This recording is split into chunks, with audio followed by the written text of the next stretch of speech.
রাজ্যে বর্তমান শাসক দল তথা ট্রিপল ইঞ্জিন সরকারের বড় শরিক বিজেপি দল কি জনজাতি গৌরব দিবস বয়কট করেছে?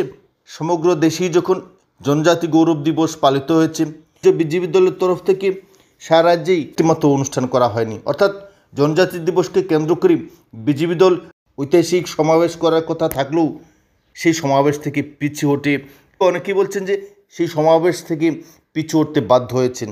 যার কারণেই সমগ্র রাজ্যেই একটিমাত্র অনুষ্ঠান করতে ব্যর্থ হয়েছে বিজেপি দল।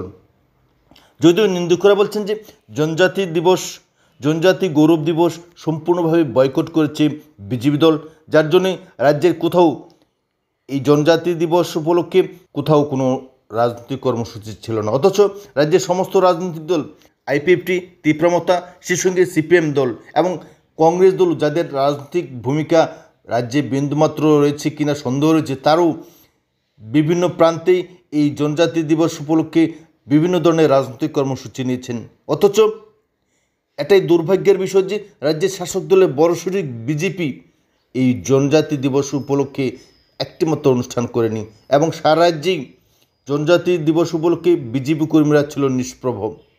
রাজনৈতিক বিশেষজ্ঞরা বলছেন যে অনেক রাজনৈতিক দল বিজেপি দলের সমালোচনা করে বলছেন যে তারা জনজাতিদের সম্পর্কে বেশি কথা বলে তারাই আজ জনজাতি গৌরব দিবস সম্পূর্ণভাবে বয়কট করেছে।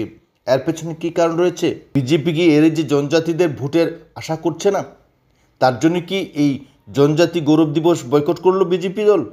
এ নিয়ে ত্রিপ্রাসাদের মধ্যে ব্যাপক প্রশ্ন, ব্যাপক সন্দেহ সৃষ্টি হয়েছে।